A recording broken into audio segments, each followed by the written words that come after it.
Round up, ये नाम शायद सबने सुना होगा। खेतों में, घरों के बगीचों में, हर जगह। पर सोचने वाली बात ये है कि जो चीज इतनी ज्यादा इस्तेमाल होती है वो दुनिया की सबसे विवादास्पद चीजों में से एक क्यों है। तो चलिए आज इसी के पीछे के विज्ञान, इसके इस्तेमाल और इस पर हो रहे जबरदस्त विवाद की परतों को खोलते हैं। और यही तो सबसे बड़ी पहेली है इस पूरे मामले की। एक तरफ तो इसका असर इतना जबरदस्त है, इतना लोकप्रिय है ये, और दूसरी तरफ इसके सेफ्टी को लेकर इतने गंभीर सवाल उठते हैं। आखिर ये दोनों बातें एक साथ सच कैसे हो सकती हैं? तो इस सवाल का जवाब जानने के लिए सबसे पहले ये समझना होगा कि ये आखिर काम कैसे करता है। मतलब ऐसा क्या है इसमें जो इसे पौधों के लिए इतना खतरनाक बना देता है? तो देखिए, राउंडअप एक सिस्टेमिक हर्बिसाइड है। अब इसका मतलब क्या है? इसका मतलब है कि ये सिर्फ पत्तियों को ऊपर से नहीं जलाता, बल्कि ये पूरे पौधे के सिस्टम के अंदर घुस जाता है, जड़ तक। और ये नॉन सेलेक्टिव भी है, यानी ये फर्क नहीं करता कि कौन सा पौधा है, ये लगभग हर पौधे को खत्म कर सकता है। इसका जो असली हथियार है वो है ग्लाइफोसेट, एक ऐसा केमिकल मॉलिक्यूल जिसे खास तौर पर पूरे पौधे को जड़ से लेकर पत्ती तक खत्म करने के लिए ही बनाया गया है। अब ये काम कैसे करता है, ये बड़ा दिलचस्प है। इसे ऐसी समझिए जैसे गलत चाबी ताले में फंसकर उसे हमेशा के लिए जाम कर दे। ग्लाइफोसेट भी ठीक यही काम करता है। पौधों के अंदर एक बहुत जरूरी एंजाइम होता है EPSPS, और ग्लाइफोसेट जाकर उसे ब्लॉक कर देता है। ये एंजाइम पौधों को जिंदा रहने के लिए जरूरी प्रोटीन बनाने में मदद करता है। और सबसे मजेदार बात पता है क्या है? ये एंजाइम हम इंसानों में या जानवरों में होता ही नहीं है। तो जब ग्लाइफोसेट इस एंजाइम को ब्लॉक कर देता है तो पौधा जरूरी प्रोटीन बना ही नहीं पाता और एक तरह से भूखा मरने लगता है। तो अब ये तो साफ है कि ये कितना पावरफुल है। और इसी पावर की वजह से राउंडअप सिर्फ लैब की एक खोज बनकर नहीं रहा, ये हमारे खेतों से निकलकर हमारे घरों के आंगन तक पहुंच गया। राउंडअप का इस्तेमाल देखिए तो मोटे तौर पर 3 मेन एरियाज में होता है, लेकिन जिस चीज ने इसे खेती में क्रांति बना दिया वो थी राउंडअप रेडी फसलें। ये जेनेटिकली मॉडिफाइड फसलें थीं जिन पर ग्लाइफोसेट का कोई असर ही नहीं होता था। सोचिए, अब किसान पूरी की पूरी फसल पर स्प्रे कर सकते थे और उन्हें पता था कि सिर्फ खरपतवार मरेगा, फसल को कुछ नहीं होगा। ये खेती के लिए गेम चेंजर था। और हाँ, इसके अलावा तो इसका इस्तेमाल इंडस्ट्रियल एरिया में, सड़कों के किनारे और आम घरों में भी खूब होता है। और यहीं से कहानी का सबसे अहम और विवादास्पद हिस्सा शुरू होता है, ग्लाइफोसेट की सेफ्टी पर वैज्ञानिकों के बीच की बड़ी बहस। ये टाइमलाइन देखिए, ये अपने आप में एक कहानी है। राउंडअप दशकों से मार्केट में था, सब कुछ ठीक चल रहा था, इसका इस्तेमाल बस बढ़ता ही जा रहा था। लेकिन फिर आया साल 2015। इस साल वर्ल्ड हेल्थ ऑर्गेनाइजेशन की एक एजेंसी ने एक ऐसी घोषणा की जिसने इस प्रोडक्ट को लेकर पूरी दुनिया में एक नई बहस छेड़ दी, और उसके बाद सब कुछ बदल गया। और ये है विवाद की असली जड़। एक तरफ WHO की कैंसर एजेंसी IARC ने कहा कि ग्लाइफोसेट संभवतः कैंसरकारी है, मतलब इससे कैंसर हो सकता है।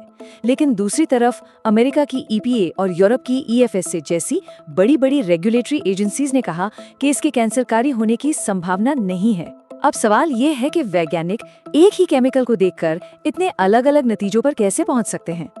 इसका जवाब उनके काम करने के तरीके में छिपा है। देखिए, IARC का सवाल ये था कि क्या ये केमिकल किसी भी हालत में कैंसर पैदा कर सकता है? ये एक हैजार्ड यानी खतरे की पहचान है। जबकि EPA और EFSA का सवाल अलग था। वो ये पूछ रहे थे कि जिस तरह से लोग इसे असल दुनिया में इस्तेमाल करते हैं, उस हिसाब से इससे कैंसर का रिस्क कितना है। ये देखने में छोटा सा फर्क लग सकता है, पर ये बहुत बड़ा अंतर है। तो ये जो साइंटिफिक बहस थी, इसका असर सिर्फ लैब या कॉन्फ्रेंस रूम तक ही नहीं रहा। IARC की उस एक रिपोर्ट के बाद मुकदमों की जैसे बाढ़ आ गई। हजारों लोगों ने, जिन्होंने राउंडअप इस्तेमाल किया था और बाद में उन्हें कैंसर हो गया, उन्होंने कंपनी पर केस करना शुरू कर दिया। ये नंबर दिखाता है कि कैसे एक अकेली साइंटिफिक रिपोर्ट ने कानूनी दुनिया में एक तूफान ला दिया था। तो चलिए अब इस कहानी के आखिरी और सबसे जरूरी हिस्से पर आते हैं। देखते हैं कि इस पूरी बहस का असल दुनिया पर क्या असर पड़ा, कोर्टरूम के अंदर भी और बाहर हमारे पर्यावरण पर भी। ये जो नंबर है ना, ये अपने आप में एक पूरी कहानी है। बायर यानी वो कंपनी जिसने राउंडअप बनाने वाली कंपनी मोंसेंटो को खरीदा था, उसने ज्यादातर मुकदमों को सेटल करने के लिए $10 बिलियन से भी ज्यादा देने पर सहमति जताई। ये कोई छोटी मोटी रकम नहीं है। इससे पता चलता है कि कानूनी लड़ाई का फाइनेंशियल रिस्क कितना बड़ा था, भले ही कंपनी ने पब्लिकली कभी अपनी गलती नहीं मानी। हाँ, पर यहाँ ये साफ करना भी जरूरी है कि कंपनी का क्या कहना है। बायर ने हमेशा इस बात से इनकार किया है कि उन्होंने कुछ गलत किया। उनका कहना है कि ये सेटलमेंट सिर्फ भविष्य के कानूनी सिरदर्द से बचने के लिए था।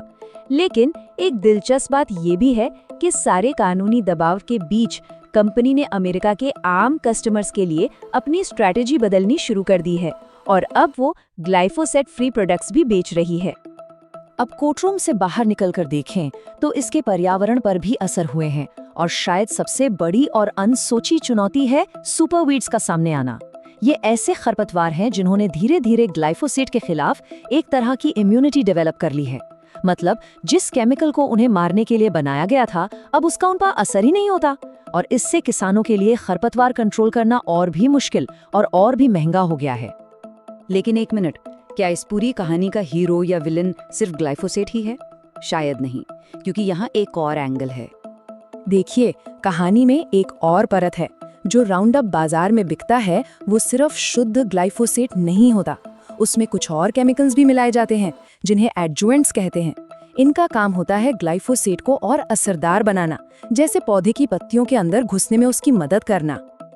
और यहीं आकर पूरी बहस और भी ज्यादा उलझ जाती है। कुछ स्टडीज ये इशारा करती हैं कि जब ग्लाइफोसेट को इन एडजुवेंट्स के साथ मिलाया जाता है तो ये पूरा का पूरा मिक्सचर यानी पूरा राउंड अप प्रोडक्ट अकेले ग्लाइफोसेट से कहीं ज्यादा जहरीला हो सकता है इंसानी सेल्स के लिए। इसका सीधा सा मतलब ये है कि बहस सिर्फ एक केमिकल के बारे में नहीं होनी चाहिए, बल्कि उस पूरे प्रोडक्ट के बारे में होनी चाहिए जो इस्तेमाल किया जा रहा है। और यहीं पर एक बड़ा सवाल खड़ा होता है, जब किसी प्रोडक्ट में एक से ज्यादा चीजें मिली हों तो उसकी सेफ्टी तय करते वक्त किस चीज पर ध्यान देना चाहिए?